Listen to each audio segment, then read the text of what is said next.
Hello, this is Hiroko. Today, I'd like to share a true story about omotenashi, or hospitality, which you're sure to experience when visiting Japan.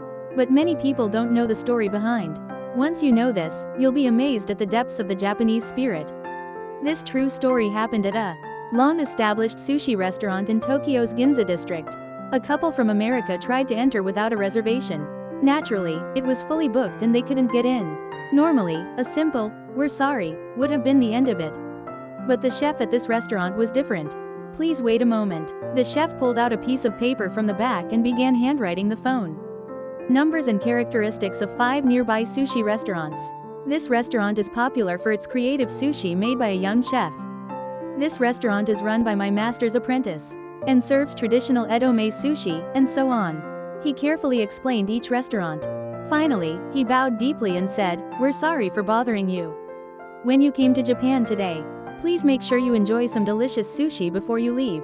The couple returned to the restaurant later, deeply moved by their experience. Next time, they'll make a reservation. The chef remembered them, apologized again, saying, "I'm sorry about that day," and prepared sushi with the utmost hospitality. However, many foreign tourists don't know that this is only the surface of omotenashi hospitality.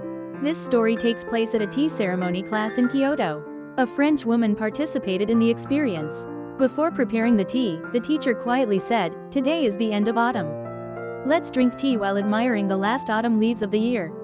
At that moment, beautiful autumn leaves were clearly visible in the garden. However, these leaves had actually been cut down from the mountains the night before by the teacher and specially displayed in the garden. Why? Because the woman had said on the reservation phone that she wanted to experience autumn in Japan. In the world of tea ceremony, this is known as the spirit of ichigo ichi.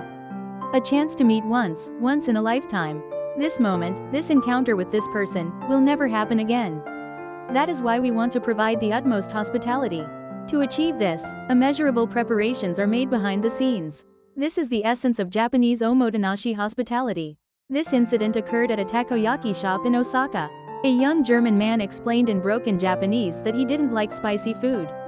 The owner made some takoyaki as usual and gave them to him. The young man ate them with gusto and left. But in fact, the owner had made a special consideration for the young man. He mixed a little bit of his usual sweet sauce to tone down the spiciness. The young man didn't notice, but the owner thought it would be a shame if he came all the way to Japan and couldn't eat the spicy food, so he had secretly made the adjustment. This is what Japanese people consider true kindness. Don't make the other person feel uncomfortable. Don't make them feel indebted. Act naturally, casually, and from the other person's perspective. This is the story of a staff member working at a resort hotel in Okinawa. A British couple was on their honeymoon. When checking in, the man whispered, "Actually, today is my wife's birthday. But I was so busy preparing for the trip that I wasn't able to prepare a present for her." The front desk staff simply replied, "I understand." But at dinner time, a small Ryukyu glass accessory made by a local artisan was placed on the restaurant table, along with a "Happy Birthday" message card. The wife looked at her husband in surprise. The husband was also surprised. In fact, after the husband had discussed the matter, the entire hotel staff contacted a local workshop, and had it made at short notice. And it was all at the hotel's expense. When the couple tried to express their gratitude, the staff simply replied with a smile, "Happy birthday. It must have been a wonderful anniversary." It was as if it had always been there. This is a story from a small hot spring inn in Hokkaido. A Canadian family visited in the winter, hoping to see snow. However, that year was a warm winter, and there was hardly any snow. The children were disappointed. That night, the innkeeper drove 2 hours deep into the mountains to collect snow and return home. The next morning, the children woke up to find a small snowman and snow rabbit made in the inn's garden. "It snowed last night," the children exclaimed in delight.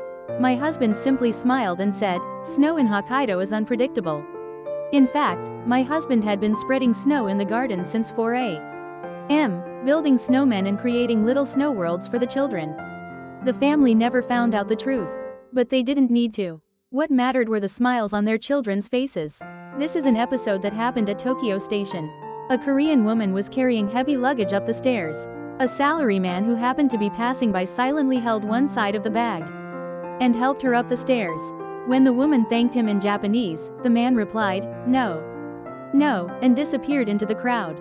The woman later told a friend about this. And her friend replied, "That's normal." But it wasn't normal. This man was actually in a hurry because he was about to miss his train. But when he saw someone in need, he offered a helping hand without hesitation. He then walked away without saying a word about himself. This is what is normal for Japanese people. This story happened at Hiroshima Peace Memorial Park.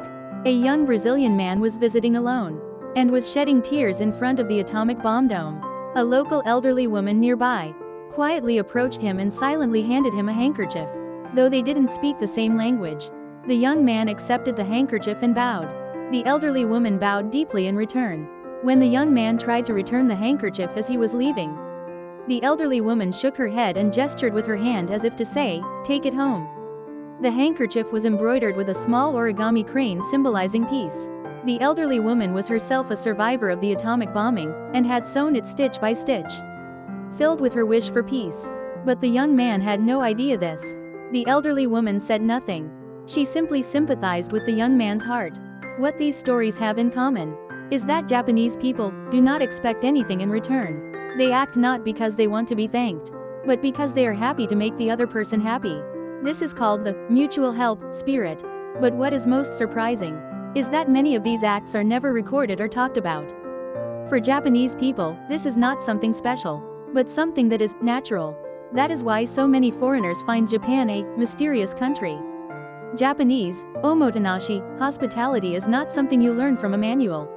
It is a state of mind that is naturally acquired from a young age at home, at school, and in society. Put yourself in the other person's shoes. Lend a hand to those in need. But don't brag about it. These are values etched in the Japanese DNA. The next time you visit Japan, be sure to pay attention to this invisible omotenashi, hospitality. You'll surely notice many small acts of kindness. And you'll realize that all of these are acts of kindness, performed wholeheartedly by Japanese people, whose names you don't even know, with you in mind. Did you enjoy this article? This is true Japanese, omotenashi, hospitality. It's not superficial service, but actions born from heartfelt consideration. I'm sure you, too, will be surrounded by kindness during your stay in Japan, without even realizing it. Next time, I'll be back to share with you the wonderful aspects of Japan you didn't know existed. This was Hiroko.